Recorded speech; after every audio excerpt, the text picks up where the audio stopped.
The third episode of Season 3 of Ted Lasso is here, and we're now officially 1/4 of the way through this season. With the episode being titled 451, we saw the introduction of Zava into AFC Richmond and the impact that his inclusion had on the rest of the team, but mainly Jamie, an Ibrahimovic-type character with the ego and somewhat greediness of a current Ronaldo. He's certainly an individual who caused a storm. So with that, let's recap, break down, and explain all that there was to take away from this most recent episode. So let's get into it.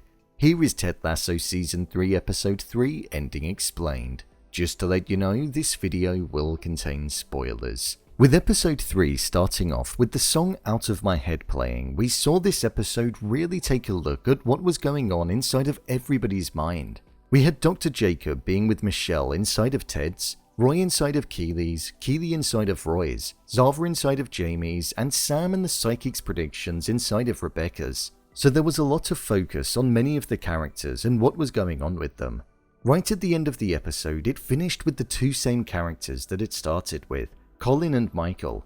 Two individuals that we know are romantically together, but Colin hasn't come out to his teammates and is letting people know that he's just his friend, despite the fact that that isn't really the case.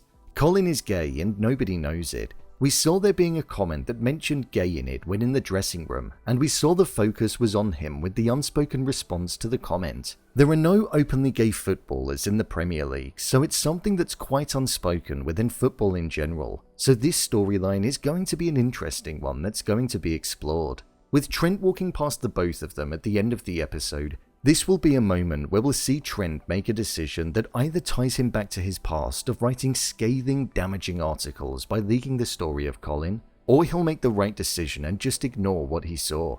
Hopefully he's on a better path now and he won't leak it. Let's break down the ending for the rest of the main characters. Ted. Ted was on the verge of having a panic attack again in this episode, and it's because of his son Henry being on the other side of the world and his ex-wife being with his marriage counsellor. Ted made the decision to stay in the UK and manage AFC Richmond, and it's a decision that he's always doubting due to being away from his son, and with his marriage counsellor now being with his ex-wife and being so involved in his son's life, you could see the hurt that was within Ted's eyes as the phone call ended. The absent look showed that he felt as though he was missing out on his son growing up, and the fear that another man was raising him along with his mother, hence why his panic attack was on the verge of coming on. But thankfully, for his sake, it didn't. I think we'll be continuing to see his decision making play on his mind more and more as the season goes on, and I do feel we will see him go back to the States. He cares a lot about his son, and I think being away from him is going to get too much. Zava. Zava made his first true appearance in AFC Richmond in this week's episode, and we saw that he had an extremely positive impact on the team and their position in the table. They finished this episode in the top 4 in 3rd place, and with a historic win over Manchester United included too, with most of the goals coming from Zava. He's kind of a team player, but he wants to be at the centre of the team, something which it seems as though infuriated Jamie. Jamie was once the Zava, the best player and the one with an ego, and now he's seeing what he used to be like reflected in Zava, and he doesn't like being on the receiving end of it. With behaviours like stealing goals as they were about to cross the line, Jamie is most definitely the most impacted by Zava's arrival at the club. We actually got quite a nice moment between Roy and Jamie in this episode when they were at Sam's restaurant. Enemies turned friends. Roy said that he would train Jamie to be better than Zava, something which Jamie wanted. So I feel this is opening up another storyline within the season, where we're going to be seeing Jamie doing all that he can to be better than Zava, and an internal rivalry being something that's going to be brewing. Let's just hope it doesn't prove to be the thing that causes Richmond to stop their winning streak. Rebecca. Rebecca had an interesting story in this episode. We saw her go and see a psychic where they told her that they saw her holding a green matchbook. There would be a shite in knighting armour, she would be upside down and drenched, and that she was also going to be a mother. With the green matchbook part coming true when she received one off of Sam in the restaurant, I do wonder if anything more will come of it. I believe the psychic got her words mixed up and most probably meant to say knighting shining armour, which I'm going to imagine is Sam. And with her being upside down and drenched in the rain, maybe Sam could come to her rescue sometime. I can't imagine it being that serious, but I feel if anything, it's most probably going to be that. So I feel as though there are going to be clues that are going to be planted throughout the entirety of the season that will ultimately be leading us to putting this puzzle together. Roy and Keeley. Roy and Keeley didn't have too much involvement in the heavier storylines this week.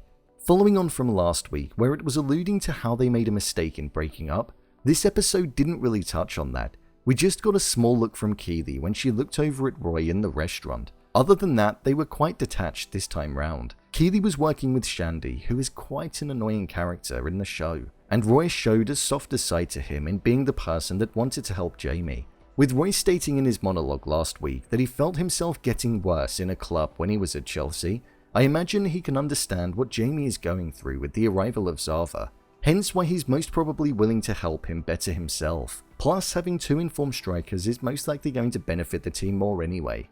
Overall review.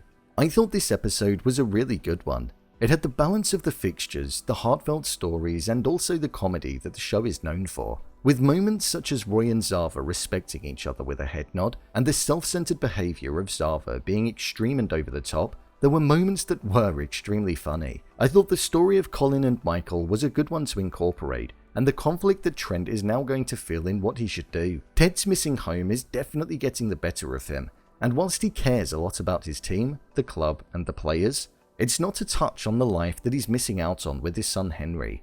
With it being shown that Ted almost had a panic attack, it could be alluding to the fact that he may have a full-blown serious one as the season develops, which could be the thing that makes him realise that being in the UK and fighting for a trophy isn't worth his health. But I guess we'll just have to wait and see. We didn't see much of Nate in this episode, however we saw that he was watching Richmond do well through reading the articles. With Richmond being 2 points behind West Ham and them playing each other in the next episode, it's going to be a game that really does have a lot at stake, as if Richmond win then they have the opportunity to go above West Ham in the league and sit in second, or even if they win and then City lose, they potentially have the opportunity to go top of the league, so it's going to be interesting to see how that pans out. The next episode is called Big Week, and I have a feeling it most certainly will be. Bring on episode 4. So, there you have it. Ted Lasso Season 3 Episode 3 Ending Explained. If you want to see more videos such as Endings Explained, theories and predictions, and character breakdowns, then click on the I button, or alternatively you can head over to my channel where you'll find them all. If you'd like to give me a show or movie that you'd like me to review, then head over to my Twitter, @brainpilot_, and tweet me what show or movie you'd like me to review next. And finally, if you'd like to see what I rate the latest movies that don't quite make the cut to getting a dedicated video, then head over to my Letterboxd profile. It's where I rate the latest releases in real time. What did you think of this episode? Leave a comment down below, and don't forget to subscribe. I'll see you next time.